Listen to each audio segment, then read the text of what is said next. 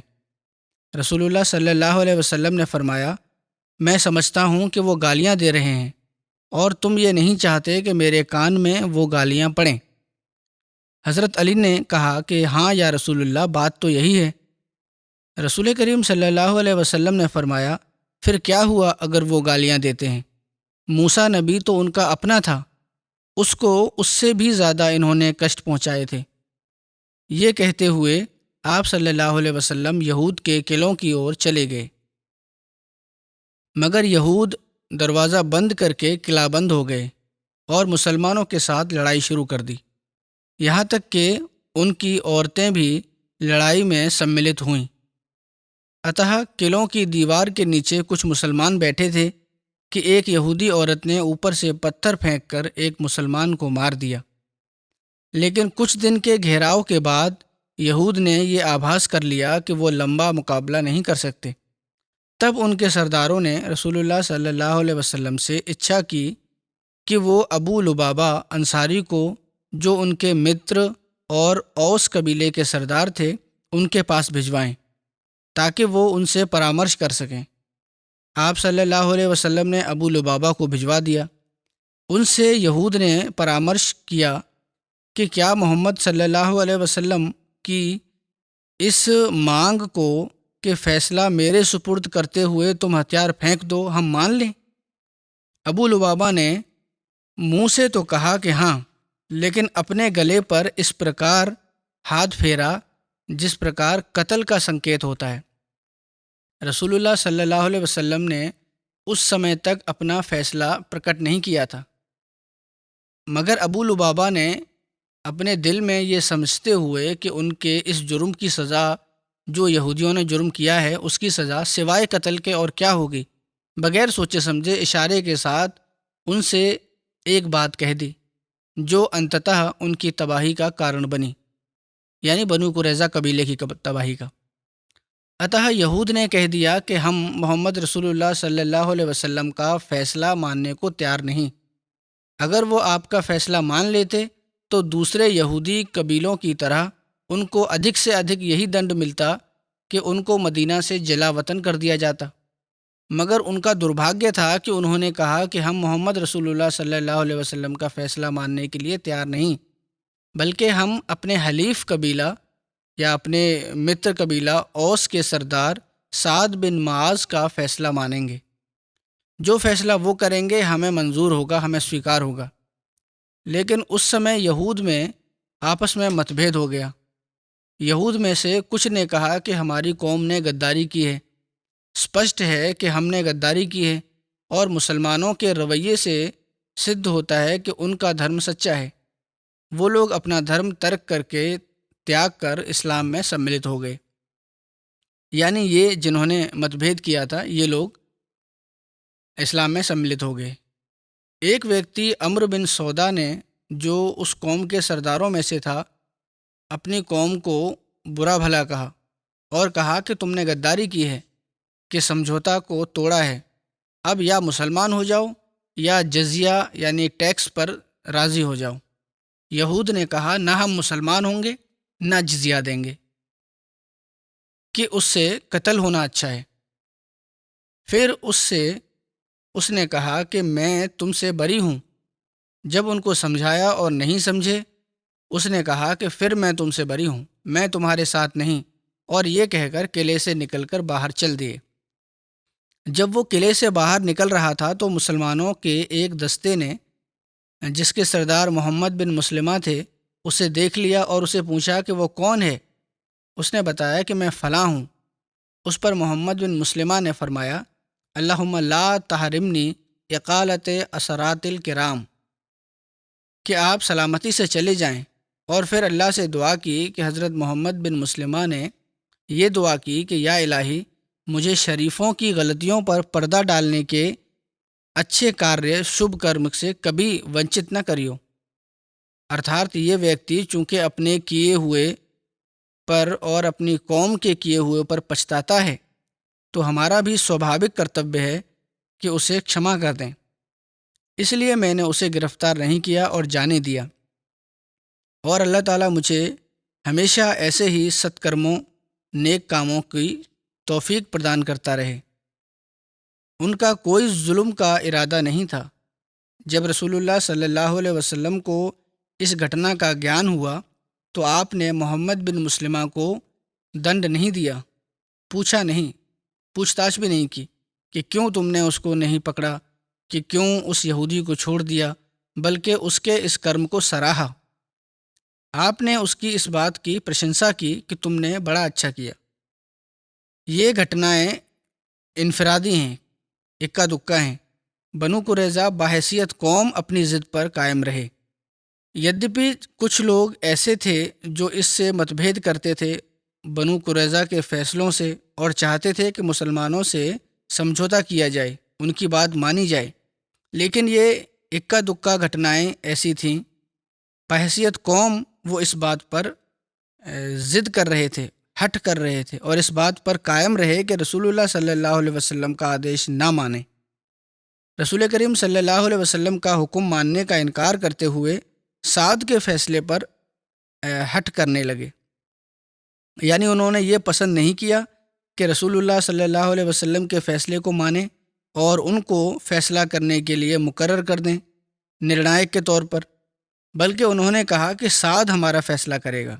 رسول کریم صلی اللہ علیہ وسلم نے بھی ان کے اس مانگ کو سویکار کیا۔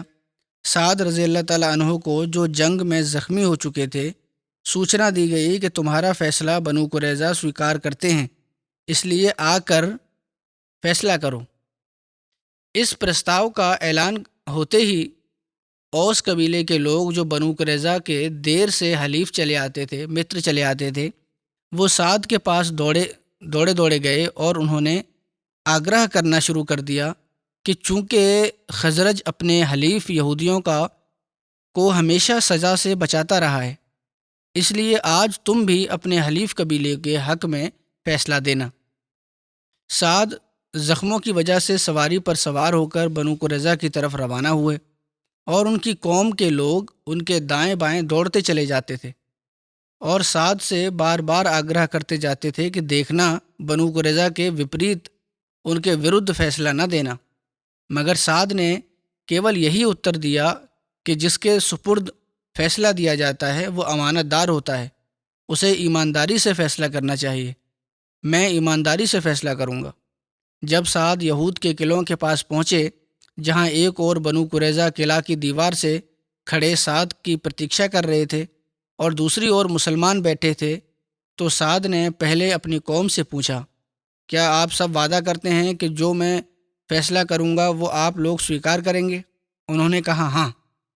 پھر سعد نے بنو قریظہ کو سمبودھت کرتے ہوئے کہا کہ کیا آپ لوگ وعدہ کرتے ہیں کہ جو فیصلہ میں کروں گا وہ آپ لوگ سویکار کریں گے؟ انہوں نے کہا ہاں۔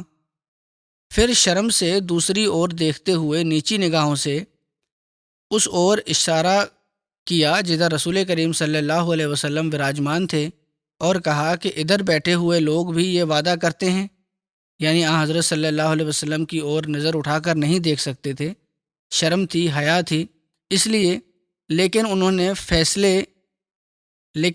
فیصلے کے نرنائک نیوکت کیے گئے تھے، پوچھنا بھی آوشک تھا، اس لیے بڑی نظریں نیچی کر کے آپ نے رسول کریم صلی اللہ علیہ وسلم کی اور منہ کر کے بھی پوچھا کہ آپ بھی وعدہ کرتے ہیں؟ رسول اللہ صلی اللہ علیہ وسلم نے فرمایا ہاں۔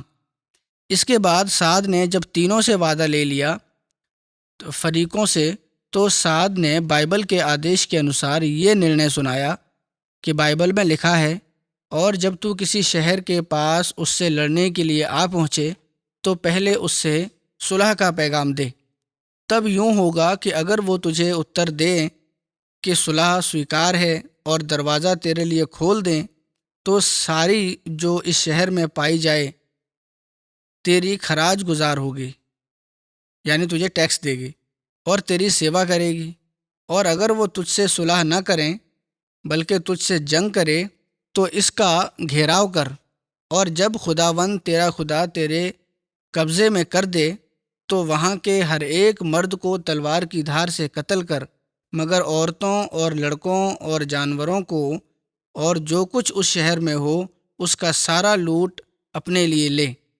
اور تو اپنے شتروؤں کو اس لوٹ کی جو خداوند تیرے خدا نے تجھے دی ہے کھاؤ۔ اسی پرکار تو ان سب شہروں سے جو تجھ سے بہت دور ہیں اور ان قوموں کے شہروں میں سے نہیں ہے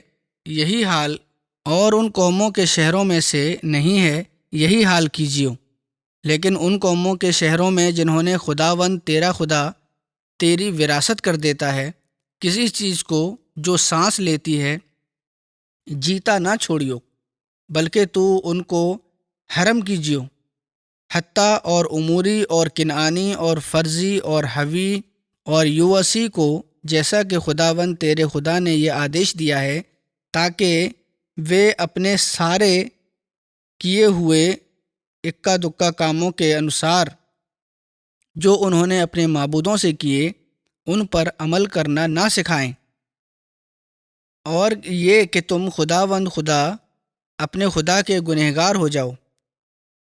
یہ بائبل کے شبد ہیں جو پڑھے حضرت سعد نے اور اس کے انوسار نرنے کیا۔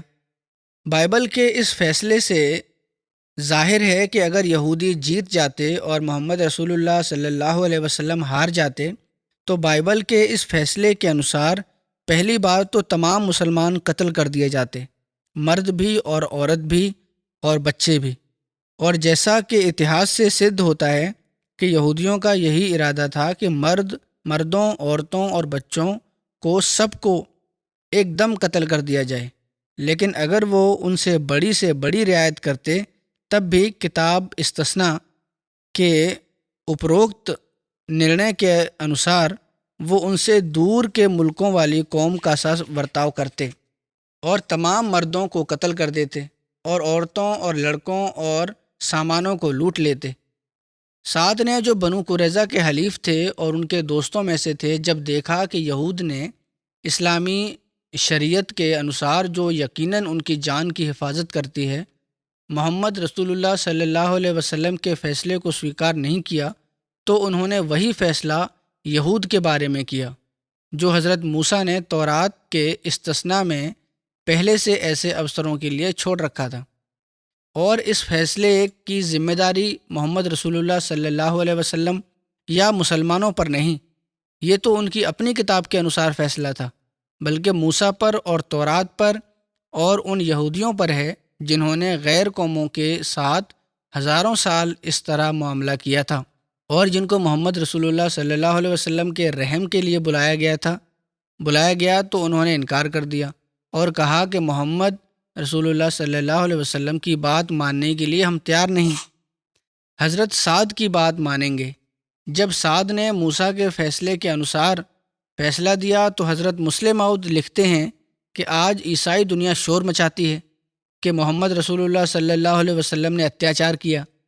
کیا عیسائی لیکھک اس بات کو نہیں دیکھتے کہ محمد رسول اللہ صلی اللہ علیہ وسلم نے کسی دوسرے افسر پر کیوں اتیاچار نہ کیا؟ باقی تو کہیں اتیاچار نظر نہیں آتا۔ سینکڑوں بار دشمن نے محمد رسول اللہ صلی اللہ علیہ وسلم کے رحم پر اپنے آپ کو چھوڑا اور ہر بار رسول اللہ صلی اللہ علیہ وسلم نے ان کو کھما کر دیا۔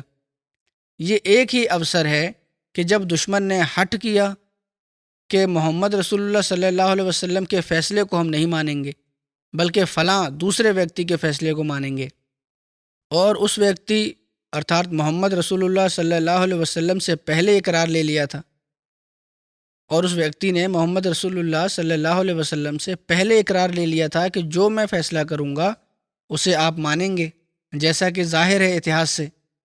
اقرار آپ سے بھی لیا گیا تھا، اس کے بعد اس نے فیصلہ کیا، بلکہ اس نے فیصلہ نہیں کیا، اس نے موسیٰ کا فیصلہ دہرا دیا جس کی امت میں سے ہونے کے یہودی مدعی تھے۔ اتح اگر کسی نے اتیاچار کیا تو یہود نے اپنی جانوں پر اتیاچار کیا، جنہوں نے محمد رسول اللہ صلی اللہ علیہ وسلم کا فیصلہ ماننے سے انکار کر دیا۔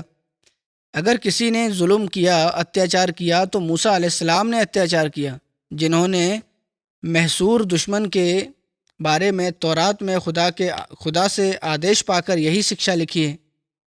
اگر یہ اتیاچار تھا تو ان عیسائی لیکھکوں کو چاہیے کہ موسیٰ علیہ السلام کو اتیاچاری قرار دیں، بلکہ موسیٰ کے خدا کو اتیاچاری قرار دیں جس نے یہ شکشا تورات میں دی۔ احزاب کی جنگ کے خاتمے کے بعد رسول کریم صلی اللہ علیہ وسلم نے فرمایا، آج سے مشرک ہم پر حملہ نہیں کریں گے، اب اسلام خود اتر دے گا، اور ان قوموں پر جنہوں نے ہم پر حملے کیے تھے اب ہم چڑھائی کریں گے۔ اتح ایسا ہی ہوا۔ احزاب کی جنگ میں بھلا کفار کا نقصان ہی کیا ہوا تھا، کچھ آدمی مارے گئے تھے، وہ دوسرے سال پھر دوبارہ تیاری کر کے آ سکتے تھے۔ 20,000 کی جگہ وہ 40,000 یا 50,000 کی سینا لے کر بھی آ سکتے تھے، بلکہ اگر وہ اور زیادہ پربند کرتے تو 1,00,000-1,50,000 کی سینا بھی ان کے لیے کوئی کٹھن کاریہ نہیں تھا۔ پرنتو 21 سال کی نرنتر پریتنوں کے بعد کافروں کے دلوں کو محسوس ہو گیا کہ خدا محمد رسول اللہ صلی اللہ علیہ وسلم کے ساتھ ہے۔ ان کے بت جھوٹے ہیں اور دنیا کا پیدا کرنے والا ایک ہی خدا ہے۔ ان کے شریر صحیح سلامت تھے مگر ان کے دل ٹوٹ چکے تھے۔ بظاہر وہ اپنے بتوں کے آگے سجدہ کرتے ہوئے نظر آتے تھے مگر ان کے دلوں میں سے لا الہ الا اللہ کی آوازیں اٹھ رہی تھیں۔ حضرت ابو سعید خدری رضی اللہ تعالیٰ عنہ سے روایت ہے کہ کچھ لوگ حضرت سعد بن معاذ کے فیصلہ کو سویکار کرنے کی شرط پر قلعے سے اتر آئے۔ حضرت صلی اللہ علیہ وسلم نے حضرت سعد کو بلا بھیجا تو وہ ایک گدھے پر سوار ہو کر آئے۔ جب مسجد کے نکٹ پہنچے تو نبی صلی اللہ علیہ وسلم نے فرمایا، تم اپنے میں سے بہترین ویکتی کا سواگت کے لیے اٹھو، یا فرمایا اپنے سردار کے سواگت کے لیے اٹھو۔ پھر آپ نے فرمایا، سعد، یہ لوگ آپ کے فیصلے پر اترے ہیں۔ انہوں نے کہا، پھر ان کے بارے میں فیصلہ کرتا ہوں، یہ کہ ان میں سے جو لڑنے والے ہیں انہیں قتل کر دیا جائے اور ان کے پریوار قید کر لیے جائیں۔ آپ نے فرمایا، آپ صلی اللہ علیہ وسلم نے فرمایا، تم نے الہی یعنی خدائی اچھا کے انوسار فیصلہ کیا ہے، یا فرمایا کہ تم نے شاہانہ فیصلہ کیا ہے، یعنی تم نے بادشاہوں جیسا فیصلہ کیا ہے۔ یہ بخاری کی روایت ہے۔ اس کا کچھ وورن جو بعض اور باتیں ہیں حضرت مرزا بشیر احمد صاحب نے بھی اس کی ویاخیا کی ہے۔ کچھ باتیں میں یہاں بیان کر دیتا ہوں۔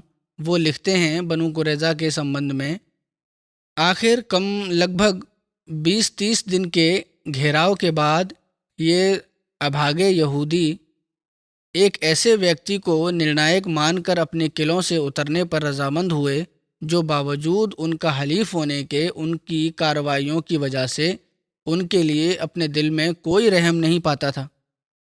یدیپی کہ ساکشات نیائے کی مورتی تھا مگر اس کے دل میں رحمت للعالمین صلی اللہ علیہ وسلم کی سی محبت اور نرمی نہیں تھی۔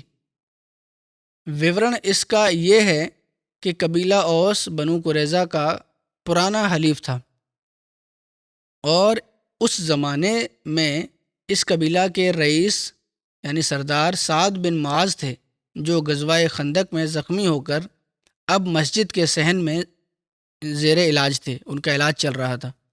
اس قدیم جتھے داری کا وچار کرتے ہوئے بنو قریظہ نے کہا کہ ہم سعد بن معاذ کو اپنا نرنائک مانتے ہیں، جو فیصلہ بھی وہ ہمارے بارے میں کریں وہ ہمیں سویکار ہوگا۔ لیکن یہود میں بعض ایسے لوگ بھی تھے، جیسا کہ پہلے بھی ورنن ہو چکا ہے، جو اپنے اس قومی فیصلے کو صحیح نہیں سمجھتے تھے اور اپنے آپ کو مجرم سمجھتے تھے اور دل میں اسلام کی سچائی کے قائل ہو چکے تھے۔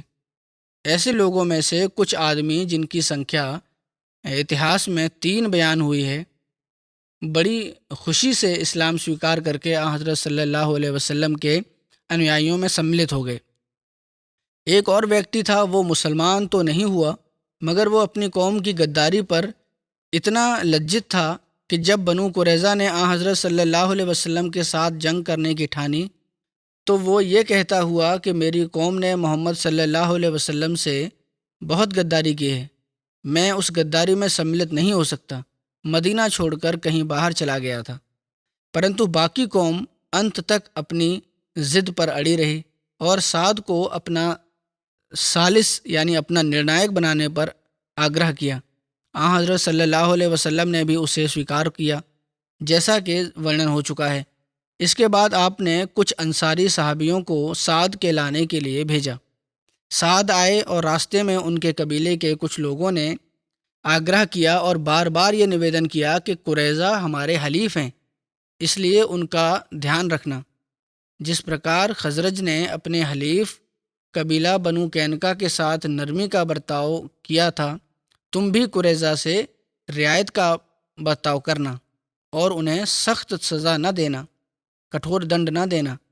سعد بن معاذ پہلے تو خاموشی کے ساتھ ان کی باتیں سنتے رہے، لیکن جب ان کی اور سے بہت ادھک آگرہ ہونے لگا تو سعد نے کہا کہ یہ وہ سمے ہے کہ سعد اس سمے سچائی اور انصاف کے معاملات میں کسی ملامت گر کی، کسی لان تان کرنے والے کی ملامت کی پرواہ نہیں کر سکتا۔ یہ اتر سنا جب سعد کا تو لوگ خاموش ہو گئے۔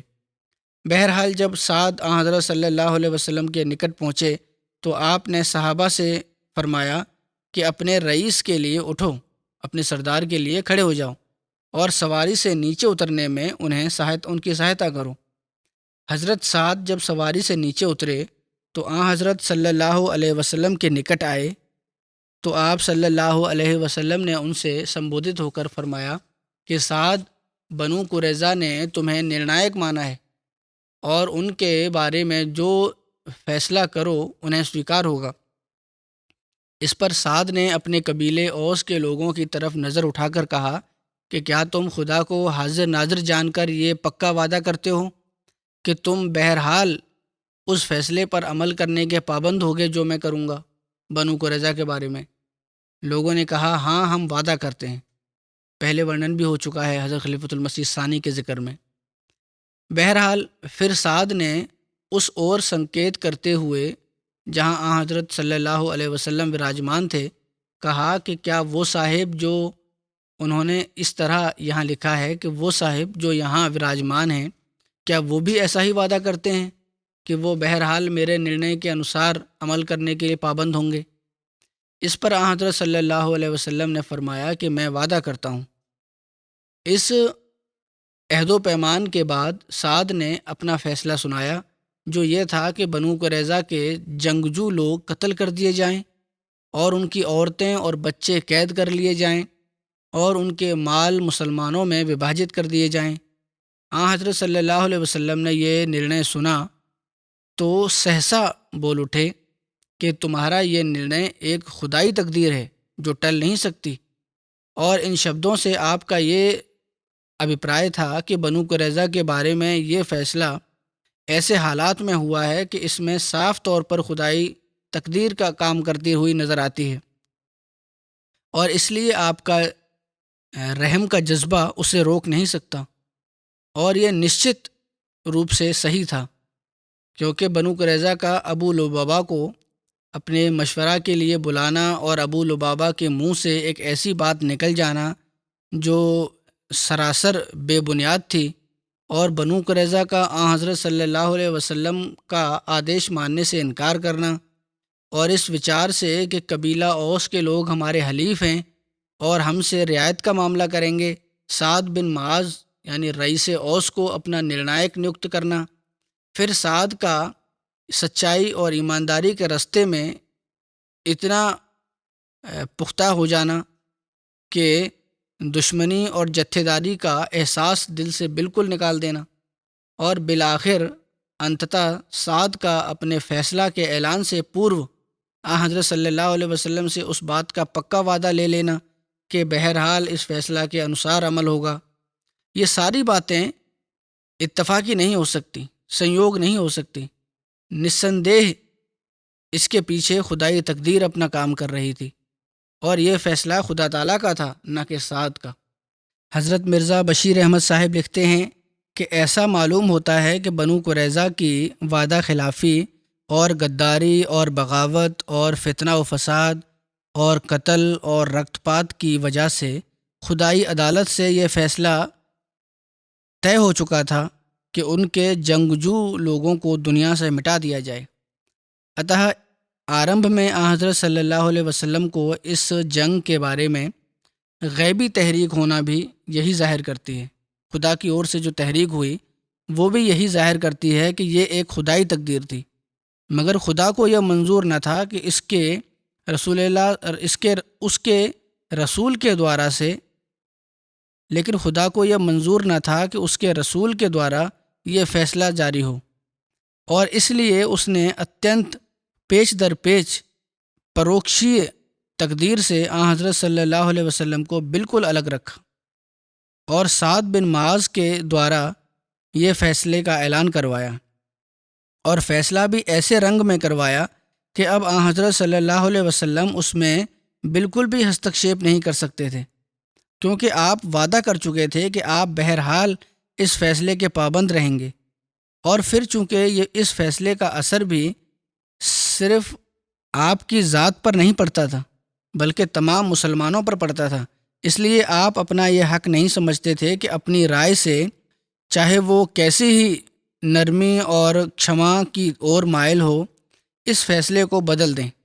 یہی خدائی تقدیر تھی جس کی طاقت سے پربھاوت ہو کر آپ کے منہ سے سہسا یہ شبد نکلے کہ قد حکمتا بحکم اللہ، یعنی اے سعد تمہارا یہ فیصلہ تو خدائی تقدیر معلوم ہوتی ہے جس کے بدلنے کی کسی کو طاقت نہیں۔ یہ شبد کہہ کر آپ خاموشی سے وہاں سے اٹھے اور شہر کی اور چلے گئے، اور اس سمے آپ کا دل اس وچار سے دردمند ہو رہا تھا کہ ایک قوم جس کے ایمان لانے کی آپ کے دل میں بہت اچھا تھی اپنی بدکرداریوں کی وجہ سے ایمان سے ونچت رہ گئی، ونچت رہ کر خدائی عذاب کا نشانہ بن رہی ہے۔ اور سمبھوتہ اسی اوسر پر آپ نے یہ حسرت بھرے شبد بھی کہے کہ اگر یہودیوں میں سے مجھ پر 10 آدمی یعنی 10 بارسوخ پرتشٹھت آدمی بھی ایمان لے آتے تو میں خدا سے امید رکھتا کہ یہ ساری قوم مجھے مان لیتی اور خدائی عذاب سے بچ جاتی۔ بہرحال وہاں سے اٹھتے ہوئے آپ نے یہ آدیش دیا کہ بنو قریظہ کے مردوں اور استریوں اور بچوں کو الگ الگ کر دیا جائے۔ اتح دونوں گروہوں کو علیحدہ علیحدہ کر کے مدینہ میں لایا گیا اور شہر میں 2 الگ الگ گھروں میں جمع کر دیا گیا، اور حضرت صلی اللہ علیہ وسلم کے آدیش کے انترگت صحابہ نے، جن میں سے سمبھوتہ کئی لوگ سوئم بھوکے رہے ہوں گے، بنو قریظہ کے کھانے کے لیے ڈھیروں ڈھیر پھل جمع کر دیے، اور لکھا ہے کہ یہودی لوگ رات بھر پھل کھانے میں ویست رہے، اور دوسرے دن صبح کو سعد بن معاذ کے فیصلے کو لاگو کرنا تھا۔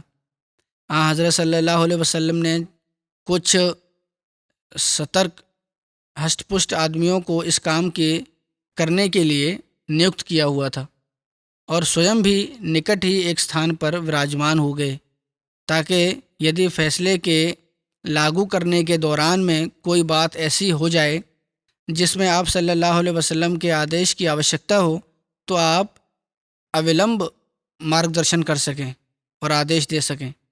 ساتھ ہی یہ بھی کہ اگر کسی مجرم کے بارے میں کسی ویکتی کی اور سے رحم کی اپیل ہو تو اس میں آپ ترنت فیصلہ دے سکیں، کیونکہ یدیپی سعد کے فیصلے کی اپیل عدالتی رنگ میں تو آپ کے سمکھ نہیں ہو سکتی تھی، پرنتو ایک بادشاہ یا صدر جمہوریت یا کی حیثیت سے آپ کسی فرد کے بارے میں کسی خاص وجہ سے کسی وشیش کارن کے آدھار پر اپیل اوشیہ سن سکتے تھے۔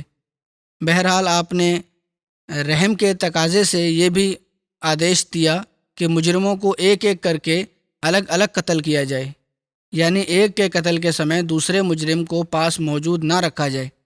اتح ایک ایک مجرم کو الگ الگ لایا گیا اور آدیشانوسار سعد بن معاذ کے آدیش کے انوسار ان کو قتل کیا گیا۔ بنو قریظہ کے اس ورتانت کے بارے میں کچھ غیر مسلم اتہاسکاروں نے اتینت انوچت طریقے پر حضرت صلی اللہ علیہ وسلم پر آروپ لگائے ہیں، یا انہوں نے آروپ لگائے کہ کم سے کم 400 یہودیوں کی سزائے قتل کی وجہ سے آپ کو نعوذ باللہ من ذالک اتیاچاری اور خون بہانے والے شاشک کے روپ میں پرستت کیا جاتا ہے۔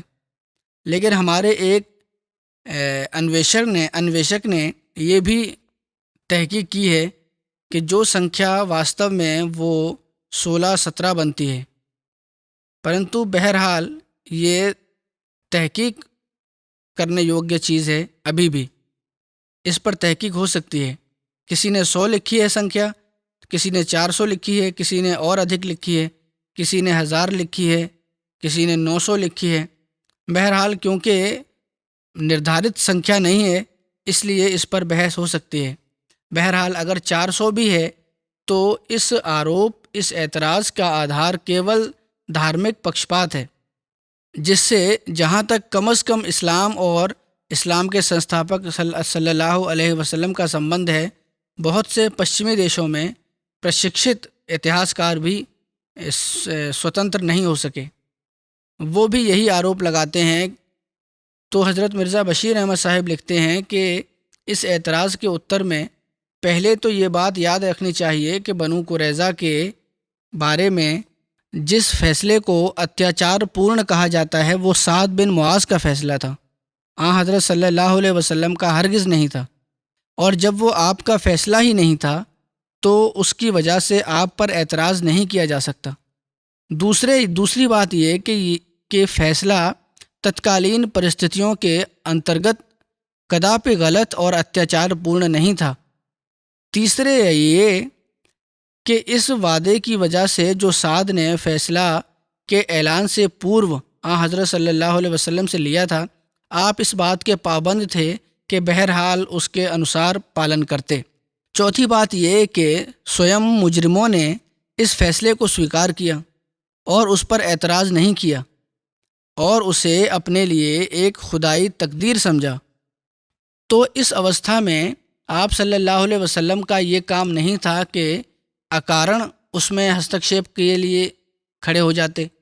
سعد کے فیصلے کے بعد اس معاملے کے ساتھ آپ صلی اللہ علیہ وسلم کا سمبند کیول اتنا تھا کہ آپ اپنی حکومت کے پربند کے انترگت اس فیصلے کو، اس نرنے کو سچارو روپ سے لاگو کروا دیتے، اور یہ بتایا جا چکا ہے کہ آپ نے اسے ایسے رنگ میں لاگو کروایا کہ جو رحمت اور شفقت، پیار، محبت کا بہترین آدرش سمجھا جا سکتا ہے۔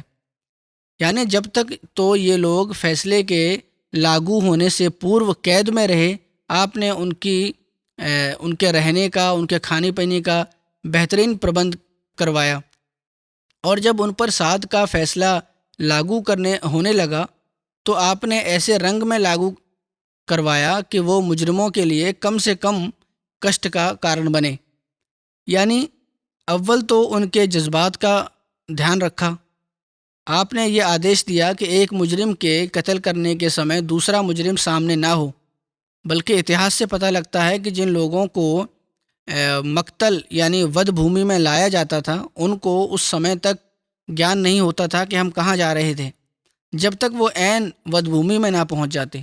اس کے اترکت جس ویکتی کے بارے میں بھی آپ کے سامنے دیا کی اپیل ہوتی، آپ نے اسے ترنت سویکار کیا، اور نہ کیول ایسے لوگوں کی جان بخشی بلکہ ان کی بیوی، بچوں اور ان کے مال کے بارے میں بھی آدیش دیا کہ انہیں واپس دے دیا جائے۔ سب کچھ مال بھی لوٹا دیا تھا ان کا۔ اس سے بڑھ کر ایک مجرم کے ساتھ رحمت اور شفقت کا کیا برتاؤ ہو سکتا تھا؟ اتہ نہ کیول یہ کہ بنو قریظہ کی گھٹنا کے بارے میں حضرت صلی اللہ علیہ وسلم پر بالکل کوئی اعتراض نہیں ہو سکتا، بلکہ سچائی یہ ہے کہ یہ واقعہ، یہ گھٹنا آپ صلی اللہ علیہ وسلم کے اتم ششٹاچار اور اتم پربندھ اور آپ کے سوبھاوک رحم اور کرم کا ایک اتینت اسپشٹ ثبوت ہے۔ نسندیہ آپ اپنی ذات میں سعد کا نرنے اپنے ایک سخت فیصلہ تھا۔ نسندیہ سعد کا نرنے ایک اتینت کٹھور نرنے تھا، اور سوبھاوک انسانی فطرت بظاہر اس سے ایک صدمہ محسوس کرتی ہے، پرنتو سوال یہ ہے کہ کیا اس کے بغیر کوئی اور راستہ کھلا تھا جسے اپنایا جاتا؟ بنو قریظہ کے بارے میں سعد کا فیصلہ، جیسا کہ ہم نے کہا، یدیپی اپنی ذات میں بڑا کٹھور ہے، مگر وہ حالات کی مجبوری تھی، اور حالات کی مجبوری کا ایک انواریہ پرینام یہ تھا جس کے بغیر کوئی چارہ نہ تھا۔ یہی وجہ ہے کہ مارگولیس جیسا اتہاسکار بھی، جو کداپی اسلام کے متروں میں سے نہیں ہے، اس اوسر پر سویکار کرنے پر ووش ہوا کہ سعد کا فیصلہ حالات اور پرستتھیوں کی مجبوری پر آدھارت تھا، جس کے بغیر کوئی چارہ نہیں تھا۔ عطا وہ لکھتے ہیں کہ غزوہ احزاب یعنی جنگ احزاب کا حملہ، جس کے بارے میں محمد صاحب صلی اللہ علیہ وسلم کا یہ دعویٰ تھا کہ وہ کیول خدائی تقدیر کے انترگت پسپا ہوا، پراجے ہوا، وہ بنو نذیر ہی کی بھڑکاؤ کوششوں کا پرینام تھا، یا کم سے کم یہ سمجھا جاتا تھا کہ وہ ان کے پریتنوں کا پرینام تھا، اور بنو نذیر وہ تھے جنہوں نے محمد صاحب صلی اللہ علیہ وسلم نے بڑی کیول جلا وطن کر دینے پر سنتوش کیا تھا۔ اب پرشن یہ تھا کہ کیا محمد صاحب صلی اللہ علیہ وسلم بنو قریظہ کو بھی جلا وطن کر کے اپنے خلاف بھڑکاؤ پریتن کرنے والوں کی سنکھیا اور شکتی میں بڑھوتری کر دیں۔ دوسری اور وہ قوم مدینہ میں بھی نہیں رہنے دی جا سکتی تھی جس نے اس پرکار کھلے طور پر حملہ آوروں کا ساتھ دیا تھا۔ ان کا جلا وطن کرنا اسرکشت تھا، پرنتو ان کا مدینہ میں رہنا بھی کم خطرناک نہیں تھا۔ اتہ اس فیصلے کے بغیر چارہ نہ تھا کہ ان کے قتل کا آدیش دیا جاتا۔ اتہ یہ مارگولیس لکھ رہا ہے، اتہ سعد کا فیصلہ بالکل انصاف اور عدل کے قانونوں کے بالکل مطابق تھا، اور حضرت صلی اللہ علیہ وسلم اپنے وعدہ کے اس فیصلے کے انوسار رحم کے پہلوؤں کو کام میں نہیں لا سکتے تھے سوائے کچھ لوگوں کے، اور اس کے لیے آپ نے ہر سمبھو پریتن کیا۔ جنہوں نے رحم کی اپیل کی سامانیہ فیصلہ نہیں دے سکتے تھے، مگر معلوم ہوتا ہے کہ یہود نے اس شرم سے کہ انہوں نے آپ کو جج ماننے سے انکار کر دیا تھا، آپ کی طرف رحم کی اپیل کے لیے دھیان ہی نہیں دیا۔ چند ایک نے کچھ ایک نے کیا، صرف اور سپشٹ ہے کہ بغیر اپیل ہونے کے آپ رحم نہیں کر سکتے تھے، کیونکہ جو باغی اپنے جرم پر لجا کا پردرشن بھی نہیں کرتا، اسے سوئم چھوڑ دینا سیاسی طور پر اتنت خطرناک پرینام پیدا کر سکتا ہے۔ ایک اور بات یاد رکھنی ضروری ہے کہ جو سمجھوتا حضرت صلی اللہ علیہ وسلم اور یہود کے بیچ آرمبھ میں ہوا تھا، اس کی شرطوں میں سے ایک شرط یہ بھی تھی کہ اگر یہودیوں کے بارے میں کوئی بات صلح کی پیدا ہوئی، اس کا فیصلہ سوئم انہی کے شریعت کے ماتحت، انہی کے شریعت کے انوسار کیا جائے گا، یعنی یہود کی شریعت کے انوسار۔ چنانچہ اتہاس سے پتہ لگتا ہے کہ اس سمجھوتا کے انترگت حضرت صلی اللہ علیہ وسلم ہمیشہ یہود کے بارے میں یہود شریعت موسوی کے انوسار فیصلہ کیا کرتے تھے۔ اب ہم تورات پر نگاہ ڈالتے ہیں تو وہاں اس پرکار کے جرم کی سزا جس کے مرتکب بنو قریظہ ہوئے تھے بیانی بالکل یہی لکھی ہوئی پاتے ہیں جو سعد بن معاذ نے بنو قریظہ پر جاری کیا۔ بہرحال بنو قریظہ کے معاملے کے بارے میں حضرت سعد بن معاذ کا جہاں تک ان سے سمبند تھا اتنی ہی وورن یہاں کافی ہے۔ حضرت سعد بن معاذ کا ورنن کچھ حصہ باقی رہتا ہے جو انشاءاللہ آئندہ بیان ہوگا۔ اب میں کچھ مرتیو پراپت مرحومین کا ورنن کرنا چاہتا ہوں جن کی پچھلے دنوں میں مرتیو ہوئی ہے، اور انشاءاللہ تعالی نماز کے بعد جمعہ کے بعد ان کا جنازہ غائب ہی پڑھاؤں گا۔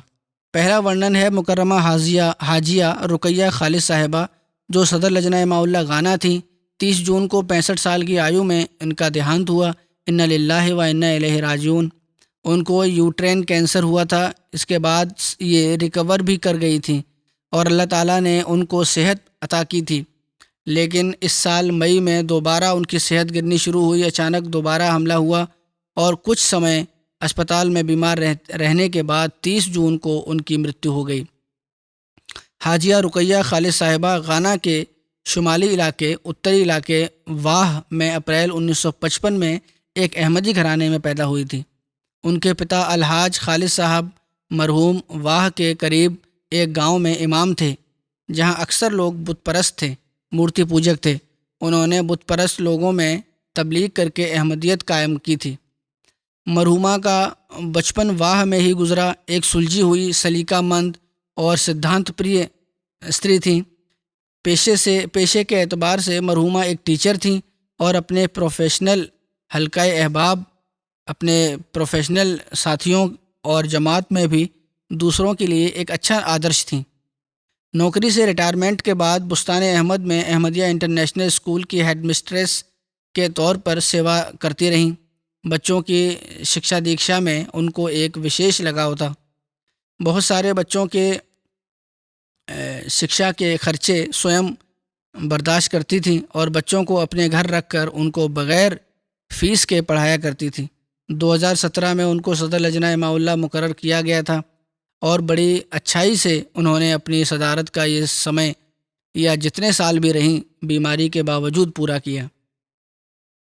دیہانت کے سمے تک بحیثیت صدر لجنہ گانا کام کرتی رہیں، وبھن پروگرام بناتی رہیں۔ جو پابندیاں لگی ہوئی ہیں آج کل کووڈ کی وجہ سے، اس کے باوجود یہ انٹرنیٹ وغیرہ پر پروگرام انہوں نے تربیت کے جاری رکھے اور لجنا کی تربیت کا کام کرتی رہیں۔ نمازوں کی پابند تھیں، بڑے شوق سے نیکیاں بجا لانے والی تھیں، تہجد ادا کرنے والی، باقاعدہ چندہ ادا کرنے والی خاتون تھیں، موسیہ بھی تھیں۔ مرحومہ خلافت سے بڑا پیار تھا۔ پریوار میں 2 بیٹے اور 1 بیٹی اور 4 پوتے پوتیاں سملت ہیں۔ اللہ تعالیٰ ان سے مغفرت اور رحم کا سلوک فرمائے اور ان کے درجات بلند کرے اور ان کی نسلوں میں بھی ان کی نیکیاں جاری رکھنے کی توفیق عطا فرمائے۔ دوسرا جنازہ جو ہوگا آج وہ ہے مکرمہ صفیہ بیگم صاحبہ، پتنی محترم شیخ مبارک احمد صاحب مرحوم، سابق مبلغ سلسلہ افریقہ، انگلستان اور امریکہ۔ یہ 27 جون کو 93 سال کی آیو میں خدا کی اچھا انوسار مرتو کو پراپت ہوئیں۔ انا للہ و انا الیہ راجعون۔ آپ حضرت قاضی عبدالسلام بھٹی صاحب اور محترمہ مبارکہ بیگم صاحبہ کے ہاں اکتوبر 1926 میں پیدا ہوئی تھیں۔ آپ حضرت مسیح موعود علیہ الصلوۃ والسلام کے صحابہ حضرت قاضی عبدالرحیم صاحب کی پوتی اور حضرت قاضی ضیاء الدین صاحب کی پڑپوتی تھیں۔ بے شمار وشیشتاؤں کی مالک، دعا کرنے والی بزرگ خاتون تھیں۔ خلافت سے بہت محبت کا سمبند تھا جو کم دیکھنے میں ملتا ہے۔ انہوں نے اپنی اولاد بلکہ اولاد کی اولاد میں بھی یہ سمبند پیدا کیا، اس پرکار جاری رکھا۔ مرحومہ موسی تھیں۔ یہ شیخ مبارک احمد صاحب اور ان کی دوسری شادی تھی جن سے ان کے 1 بیٹی پیدا ہوئی اور پہلے پتی سے بھی اولاد تھی۔ پہلے پتی ان کے جو تھے ان کا نام نصیر احمد بھٹی صاحب تھا۔ بہرحال انہوں نے بڑی وفا سے شیخ صاحب کا جو سمے تھا وبھن دیشوں میں سیوا کا ان کے ساتھ گزارا۔ پریوار میں شیخ صاحب کی پہلی پتنی سے 1 بیٹی کے اترکت آپ کی اپنی اولاد میں 2 بیٹیاں اور 3 بیٹے سملت ہیں۔ آپ کے 1 بیٹے رحیم احمد بھٹی صاحب یہاں ہمارے دفتر پرائیویٹ سیکٹری میں بطور رضاکار سیوا کر رہے ہیں۔ 1 پوتے صغیر بھٹی مربی سلسلہ ہیں، وکالت تبشیر UK میں کام کر رہے ہیں۔ 1 پوتے احمد فواد بھٹی وقف زندگی ہیں جو بطور ٹیچر احمدیہ کالج کانو میں سیوا کر رہے ہیں۔ 1 پوتے خلیق بھٹی بھی شکشا کمپلیٹ کر کے وقف کر کے ابدو ریجن میں سیوا کر رہے ہیں۔ ان کے 1 پوتے ہیں نبیل بھٹی جو 2 سال پہلے اتنت بیمار ہو گئے تھے، لگ بھگ موت کے قریب پہنچ گئے تھے۔ ان کے لیے انہوں نے بہت دعائیں کیں اور اللہ تعالیٰ سے انہیں پھر اس بچے کے سواستھ کے بارے میں بھی اللہ تعالیٰ نے ان کو بتا دیا اور اللہ تعالیٰ نے ان کو شفا بھی دے دی۔ لیکن بہرحال ابھی بھی نبیل بھٹی صاحب کو چھوٹی چھوٹی کچھ پیچیدگیاں ہیں، اس بیماری کی وجہ سے اللہ تعالیٰ ان کو کامل شفا عطا فرمائے، اور صفیہ بیگم صاحبہ جو ان کے لیے دعائیں کی ہوئی ہیں وہ بھی اللہ تعالیٰ قبول فرمائے۔ یہ بھی وقف میں شامل ہے، اللہ تعالیٰ اسے بھی جماعت کا لابھدائک انش بنائے اور اس کو بھی، اس کی اولاد کو بھی خادم دین بنائے۔ ان کی بیٹی فریدہ شیخ صاحبہ بیان کرتی ہیں کہ ہماری امی کو حضرت مسیح موعود علیہ السلام سے بہت محبت تھی۔ ہر سمے ان کی تصویر کی اور اشارہ کرتے ہوئے بتاتی تھیں کہ ان کی وجہ سے ہمیں سب کچھ ملا ہے اور سب برکتیں انہی کی ہیں۔ پھر اسی پرکار امریکن بہنوں سے بھی ان کا ایک وشیش سمبند تھا، اس کا بہت خیال رکھتی تھیں۔ ان میں سے اکثر کا لگ بھگ ہر روز آنا جانا رہتا تھا اور گھر میں نسنکوچ آتی جاتی تھیں۔ کچن میں بیٹھ کر ان کے ساتھ باتیں کرتیں، مانو کہ وہ ایک فیملی کا حصہ ہیں۔ اسی پرکار ان کی بڑی بیٹی جو ہیں نعیمہ شبیر صاحبہ، وہ کہتی ہیں کہ نہایت شفیق محبت کرنے والی تھیں، بہت صبر کرنے والی، اپنی جان پر ظلم کر کے دوسروں کا خیال رکھنے والی خاتون تھیں۔ خلافت کی محبت ہمارے دلوں میں ڈالی، نیمت روپ سے پتر لکھنے کو کہتیں، اپنی اولاد کے حق میں حضرت مسیح موعود علیہ السلام کی دعائیں پڑھتی رہتی تھیں اور غریبوں اور یتیموں کا بہت دھیان رکھتی تھیں۔ چندے اور صدقے وغیرہ بڑی نیمت روپ سے دیتی تھیں۔ حضرت خلیفۃ المسیح ثالث رحمہ اللہ نے وشیش روپ سے ان کا نکاح شیخ مبارک احمد صاحب سے کروایا تھا۔ وہ مبلغ سلسلہ تھے اور ان کی پہلی پتنی کا دیہانت ہو گیا تھا اور ان کے پتی کا دیہانت ہو گیا تھا، اور حضرت خلیفۃ المسیح ثالث نے رشتہ کے وقت شیخ صاحب کو ان کی کسی جماعتی کام پر خوش ہو کر کہا کہ میں آپ کو ایک انعام دے رہا ہوں۔ شیخ صاحب نے بھی اس انعام کی قدر کی، اور وہ انعام جو تھا وہ صفیہ بیگم صاحبہ کے روپ میں تھا۔ شیخ صاحب نے اس کی قدر کی اور ان کے بچوں کی جو پہلے پتی سے بچے تھے اور خاندان کی جوانی میں فوت ہو گئے تھے، اور خاوند ان کے پتی جوانی میں فوت ہو گئے تھے، ان کا بھی بہت خیال رکھا۔ ان کے بڑے بیٹے شمیم بھٹی صاحب میرے ساتھ پڑھتے بھی رہے اسکول اور کالج میں، اور میں نے دیکھا ہے کہ شیخ صاحب نے بھی ان بچوں کا بہت دھیان رکھا اور ان کا حق ادا کیا۔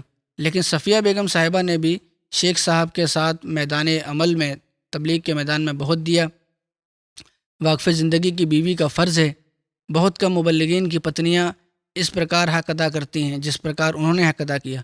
مہمانوں کی مہمان نوازی نسوارتھ ہو کر کے کبھی شکوہ نہیں کیا، اور کسی طرح دعائیں بھی بڑی کیا کرتی تھیں، اور اسی پرکار دعائیں بھی بہت کیا کرتی تھیں جماعت کے افراد کے لیے۔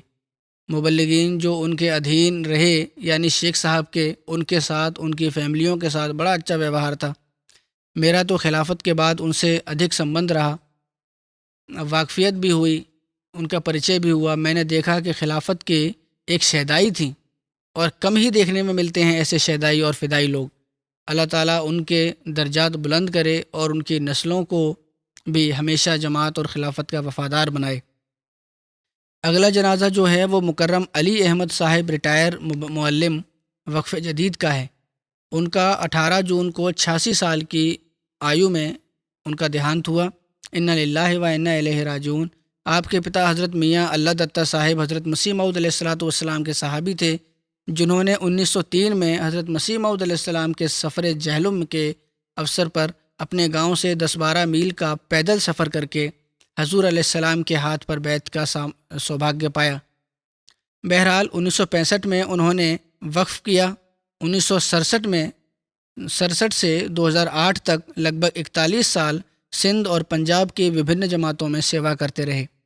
سینکڑوں بچوں اور بچیوں اور مردوں اور عورتوں کو قرآن پڑھایا۔ آپ کے تبلیغی پریاسوں اور دعاؤں کی بدولت 20 نیک لوگ جماعت احمدیہ میں سملت ہونے کا سوبھاگیہ ملا۔ مرحوم موسی تھے۔ پریوار میں پتنی کے علاوہ 2 بیٹیاں اور 3 بیٹے سملت ہیں۔ آپ کے ایک بیٹے عبدالہادی طارق صاحب مربی سلسلہ غانا میں ہیں، اور وہاں کے انٹرنیشنل جامعہ احمدیہ میں 7 سال سے بطور ادھیاپک سیوا کر رہے ہیں۔ ورتمان حالات کی وجہ سے اپنے پتا کے جنازے اور تدفین میں بھی سملت نہیں ہو سکے۔ آپ کے 2 بھتیجے بھی مربی سلسلہ ہیں، اور 3 نواسے حافظ قرآن ہیں۔ مغفور احمد منیب صاحب جو ہمارے واقف زندگی ہیں، مربی سلسلہ ہیں، آج کل مرکز میں تعینات ہیں، وہ کہتے ہیں کہ مکرم مولوی صاحب واقف زندگی مربیان اور معلمین کے لیے نسندہ ایک آدرش تھے۔ کم گو، بہت کم بولنے والے، ہمیشہ نظر نیچی رکھنے والے، اپنے کام سے کام رکھنے والے، بہت دعائیں کرنے والے، ونمر اور ہسمکھ ویکتی تھے۔ خلافت احمدیہ کے لیے ہمیشہ سینہ سپر رہتے تھے۔ سمجھانے میں درد نمایاں ہوتا تھا۔ قناعت شعری بہت تھی، بہت کم میں گزارا کرتے تھے۔ آج وہ بچے اور بچیاں جو مولوی صاحب کے شاگرد تھے بڑے ہو گئے ہیں، لیکن ان کے دلوں سے مولوی صاحب کے ششٹاچار اور اتم ویوہار کی محبت کی یادیں نہیں مٹتی ہیں۔ اللہ تعالیٰ ان کے درجات بلند کرے اور ان کی اولاد اور نسل کو بھی ان کی خوبیوں کو جاری رکھنے کا توفیق عطا فرمائے۔ اگلا جنازہ ہے مکرمہ رفیقہ بی بی صاحبہ اہلیہ بشیر احمد ڈوگر صاحب ایدھی کی پتنی ہیں، ایدھی پور ضلع نارووال، جو 22 مئی کو خدا کی اچھا انوسار جن کا دیہانت ہوا۔ انا للہ و انا الیہ راجعون۔ ان کے خاندان میں احمدیت آپ کے دادا حضرت ملک سردار خان ڈوگر صاحب نمبردار کے دوارا آئی، جو صحابی تھے۔ آپ کے بیٹے ریاض احمد ڈوگر صاحب کہتے ہیں کہ میں نے جب سے ہوش سنبھالا ہے آپ کو بہت نمازی اور پرہیزگار دیکھا ہے۔ نماز روزے کے پابند تھے، بہت سی صورتیں آپ کو زبانی یاد تھیں۔ صبح دودھ دوہتے ہوئے اکثر آپ سورہ تغابن کی تلاوت کرتی رہتی تھی۔ 5 وقتہ نماز بہت اہتمام کے ساتھ، پربندھن کے ساتھ ادا کرتی تھی۔ ہر نماز سے پہلے 1-2 پوتا پوتی نواسا نواسی کو اوشیہ اپنے ساتھ کھڑا کرتی تاکہ بچوں کو بھی نماز کا شوق پیدا ہو۔ نماز کے بعد کافی دیر جائے نماز پر بیٹھ کر تسبیح کرتی رہتی تھی۔ اسی پرکار تلاوت بھی اونچی آواز سے کرتیں اور سارے گھر میں ان کی تلاوت کی آواز گونجتی تھی۔ آپ کو بہت ساری صورتیں زبانی یاد تھیں۔ خلافت سے آپ کو بہت زیادہ لگاؤ اور محبت اور عقیدت تھی اور بڑا وشواس تھا خلیفہ وقت کی دعاؤں پر۔ اس بات کو بڑے گرو سے لوگوں کو بتاتی کہ میرا بیٹا بھی مربی ہے، میرا پوتا بھی مربی بن رہا ہے، میرا نواسا بھی مربی ہے، اور باوجود اس کے کہ اپنے بچوں کو بہت یاد کرتیں، مگر ساتھ یہ بھی کہا کرتی تھیں کہ خدا کا بہت شکر ہے مجھ پر کہ اس نے میری شاخیں دنیا کے کونے کونے تک پھیلا دی ہیں۔ پریوار میں 6 بیٹے اور 1 بیٹی اور پوتے پوتیاں اور نواسے نواسیاں ہیں۔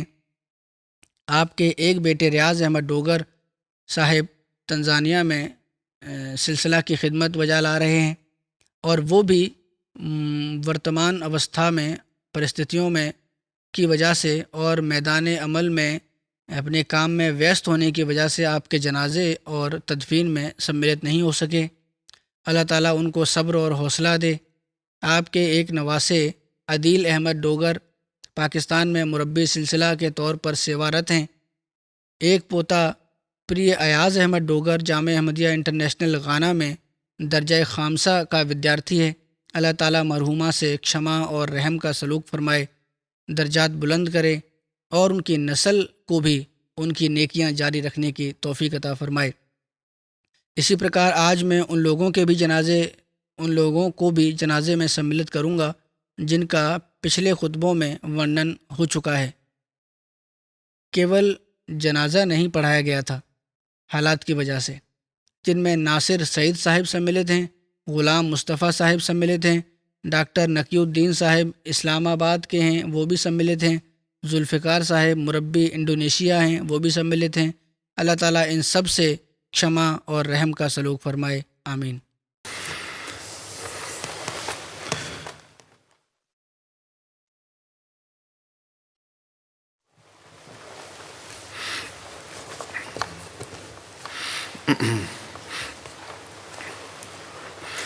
الحمد لله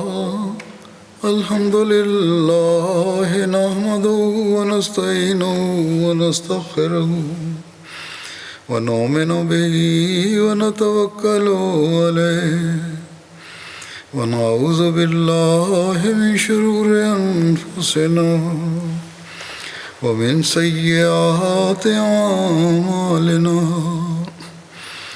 من يهده الله فلا مضل له ومن يضلل فلا هادي له ونشهد أن لا إله إلا الله ونشهد أن محمدا عبده ورسوله عباد الله رحمكم الله إن الله يأمر بالعدل والإحسان وإيتاء ذي القربى وينهى عن الفحشاء والمنكر والبغي يعظكم لعلكم تذكرون اذكروا الله يذكركم وادعوه يستجب لكم ولذكر الله أكبر